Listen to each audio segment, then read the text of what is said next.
I've just returned from an extraordinary encounter with Sarah Ferguson, the Duchess of York. It was her first Australian interview in 8 years, so I was looking forward to our meeting. But as I soon discovered, the Duchess has two very different sides. First, I met Sarah, the charming, knockabout ex-royal, open and brutally honest about her failings.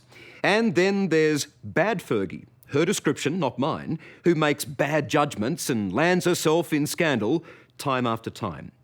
We'd agreed none of that was off limits in our interview, but I clearly hit a raw nerve, and that's when the trouble began. But don't try and trick me now, because I'm not going to play this game. Delete that bit. John, can you just delete it, please, that bit? Because I don't want to go down this... Duchess, I'm asking very fair questions of you. No, it's too tabloidy. Sarah Ferguson at war with me, but also with herself. I'm going to take 5 minutes. Sorry? No, nothing. I'm just going to take 5 minutes. Fed up 1 minute. Any fish in here? Brash, charming, and funny the next. Hi. Nice car. Mom, why didn't you give me your figure, you rat? Delete that bit. We're going home. That's home. Here comes your friend, with the Duchess. It began as a glorious English spring day, an invitation to meet my first royal on a private estate outside London. Duchess, hello. Hello. Hi, Michael. How are you? I'm doing great, thanks. Very good to meet you. Very nice to meet you too. You're looking very regal up there. Am I? That's very nice of you. You're feeling regal up there. I'm just Sarah up here. She hasn't been just Sarah since she married Prince Andrew in 1986. To love, cherish, and to obey. And for richer, or for poorer, became the Duchess of York. I mean, you were the breath of fresh air into this royal family. How do you reflect on your wedding day? Oh, it was the best day of my life, apart from having my girls. And I had a lovely dress. It's a great dress. And it was certainly a long kiss on the balcony. That was a good long one. So we're in charge, all right, Michael? We are. Of our horses. That 23-year-old royal bride is now 51, battling 2 decades of bad press and a public perception that she may be older, but no wiser. Watch out, Busby. Alfie, hold. Alfie, we're going to stop here. Okay. You ready? Here we go. Yeah, there you go. Do you feel sometimes you can trust horses more than people? Always when I go through troubles, I go back to where I'm safe, which is with the horse, no matter where. And so when I'm with my horse and my horse does well for me, then I know that deep down I'm okay. So many people can write horrible things, and every day somebody writes absolutely diabolical things about me, but I know that's not me. And there's no doubt diabolical things have been written about her.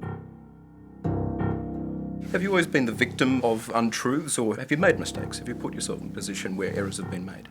I've made thunderous mistakes. So, yes, I've got better judgment at 51 now because of my appallingly bad judgment. And there's nothing, my mistakes have been put on the public stage. Other people's mistakes aren't. And there are many things that are good, but good news doesn't sell papers. And Bad Fergie sells. Another beautiful spot here, this bridge. Isn't it great? I'm having to be a bit careful, Michael. You're in your heels. Because I'm in my heels. You're right. Which vanity prevails, but it's kind of difficult to walk on with these high heels on. You're doing very well. Thank you. Bad Fergie was at her self-destructive worst on May 19 last year. But you will be his friend. I will listen to the friendship talk between you two. When she was caught in a sting by the now-defunct British tabloid News of the World. It's £500,000 when you can, to me. Open doors. Prince Andrew. Yeah. A fake businessman offers £500,000 to save her from bankruptcy. Can't work anywhere, because he's the Prince of England. She agrees to give him access to Prince Andrew. But he meets the most amazing people, and he just throws them my way. I think not only did I betray myself because I believed him and I didn't follow my instinct. I think that's the most difficult thing to live with. And now coming from that, this time last year I would never have been able to talk to you.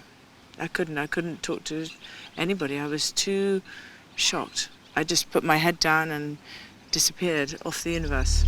They've had time to watch me because we've been At first, Fergie was completely open with me about what she calls her hell of shame.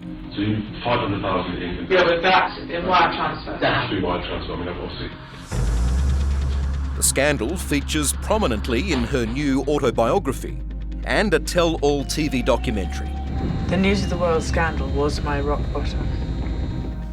But when we sat down inside to discuss it further, our conversation turned toxic. I mean, did you take the money? At one stage you had $40,000 cash sitting in front of you. Did you take it? Absolutely, yes. And it was given to me and I got it in the car and then returned it straight away. Once the scandal broke? As soon as I knew it was a scandal, not once it broke, Michael. But don't try and trick me now, because I'm not going to play this game. Delete that bit. John, can you just delete it, please, that bit? Because I don't want to go down this... Duchess, I'm asking very fair questions of you. No, it's too tabloidy. John is Sarah's Australian agent, off-screen. This is everything you've written in your book, though. Yes, I know, but it's the way... And you're releasing your book and you've agreed to do the interview because of this. The book has already been released, and the thing is, I'm not going to go down to this point. I'm going to answer your questions, but that's done. It's finished. I've answered it. Thank you very much. Moving on to the next question. This is just the starting point of this year in your life that you've written about. Thank you very much. It's pivotal. It's what started the whole thing. Thank you. You do write, though, that this tabloid scandal, in fact, you almost feel thankful for it. It let you, I don't know, review your life, see where you were at. It's an interesting way to look at being involved in a controversy like that it helped you in a way. Sorry? What's your question? In the book, you write that the News of the World scandal almost helped you, that it let you look at your life. I'm very grateful to being in that position in a way when I hit rock bottom because of it, it woke me up. How big a wake-up has it been? What more can I say? What more can I say? The biggest. You can't possibly... Yeah. You can't possibly... of course it has. How has it affected... Remember. What's she called? Cindy. Yeah. I'm going to take 5 minutes. I'm sorry? No, nothing. I'm just going to take 5 minutes.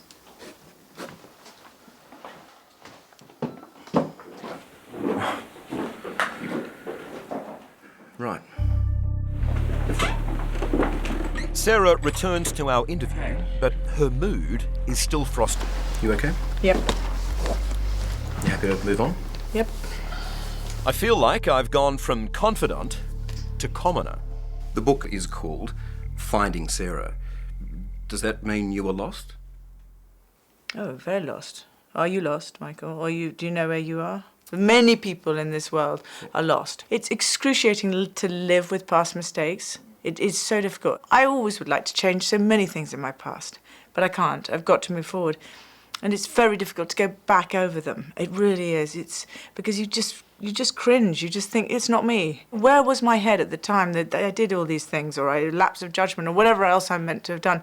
And it gets to a point where you really think, enough's enough. You've got to move forward. While Sarah was at rock bottom, the royal family she'd left was shining. Her snub from William and Kate's most royal wedding seemed final proof that she is a royal outsider. Was it a kick in the guts not to be invited to the wedding of William and Kate? It was a moment when I took myself off to Thailand, and there was no television or radio, so I was able to just be completely quiet and just sort of, I was the last bride up that aisle, and it's sort of it brings back lots of memories. But while Sarah was in Thailand, alone with her memories, her daughter Beatrice was being watched and judged by millions. Beatrice's hat and the reaction to it. Were you surprised when you saw the hat? What did you think? Saw the hat, but I think she's so perfect in every way. Both my children are. So I'm a very straightforward mum who knows my girls well, but I think they look beautiful, and I think that Beatrice had the most incredible outfit on as well. She looked really good. If you were here on the day, might you have said, "Oh, darling"? I think if I'd have been here, maybe I would have made sure that the hat a couple of days before was different. Beatrice had the last laugh on the critics, raising a small fortune for charity by auctioning the wedding's most talked about hat. $135,000 for charity is no mean feat, and especially in this day and age. So it was totally her idea, and I really take my hat off to her for doing it. One of those big hats? One of those big ones. These beautiful photos here. Yeah, they're great, aren't they? Some great memories. I know, this was just... In Sarah's world, two faces eclipse a life full of regrets. Her girls, Princesses Beatrice and Eugenie. The girls are our life, and they're the blood in my veins. They are my everything. And, you know, one job I've done better than many people is I've been a good mother, which is kind of brave to say, but it's true. And I've really am proud of that. It's a lovely thing to say, isn't it? And I think that the girls will shine more and more, and the more they shine, the more everyone will say, she can't be that bad. She describes her relationship with Prince Andrew as the happiest divorce on earth. And you get the sense she regrets their split 20 years ago. When I first married him, there was no emails, no internet. He was away at sea. I saw him 40 days a year for the first 5 years of our marriage. And we had to write letters. But today, they have a unique relationship. When she's in London, she lives at the Prince's house. And in the wake of the Sting scandal, he came to her rescue and paid her debts. Are you looking for romance, or do you still have a deep love for the Prince? Oh, no, I think we both have separate lives. We both honour each other, but, you know, who knows what the future will bring. I don't think there are many sort of men that could put up with this redhead. And also the world's press and scrutiny. They've got to be quite strong, haven't they, Michael? I think remarkably strong, if that's fair to say. They have, you know, it's a lot. When you're in England and you have a guest room at the Prince's house, literally in the shadow of Windsor Castle, how difficult is it not being part of that royal family? You're so close to it, but so far from it. I think that it's, I am mum to two great girls, and the Queen is a most fantastic grandmother to the girls. But I am divorced from the family, so, you know, that's it. Most other families, you know, you're divorced. You're not invited to weddings and things like that. You're out of it. And so, you know, it's very hard for me, because I long to be with the girls in their finery and looking lovely, and I long to be part of it all, to be with the girls. But you cannot have your cake and eat it. Do you still have a friendship with the Queen? No subject. I'm not talking here to talk about the Queen or the royal family.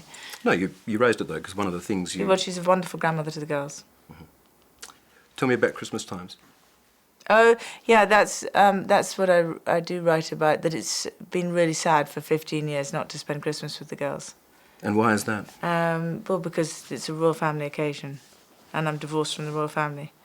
And so I don't get to spend time with them. But I'm glad, because I give the Queen a lovely gift of my girls. She may not have been easy on me, but then the 11th Duchess of York has never been that easy on herself. Oh, come on, Bethany boy. Last year was the most difficult of her life. Those days, I was fighting for my life. She spent it finding Sarah. And got lost. It's not easy in the public eye. Her book, documentary series, In Therapy. Disappear. Yeah, okay. Hi, honey. How are you? And mixing with American royalty. Welcome. Thank you for having me. This is really beautiful here. She may not have found Sarah yet, but says she's getting closer. Are you the happiest you've been in your life, do you think? I think that I'm very strong right now because I have the tools to be able to know how to deal with my life. Does that bring happiness? I think it brings a sense of contentment and peace, which I haven't had for a very long time. And that's good. That means I've done well. That means I've done well. Duchess, thank you for your time. Thank you.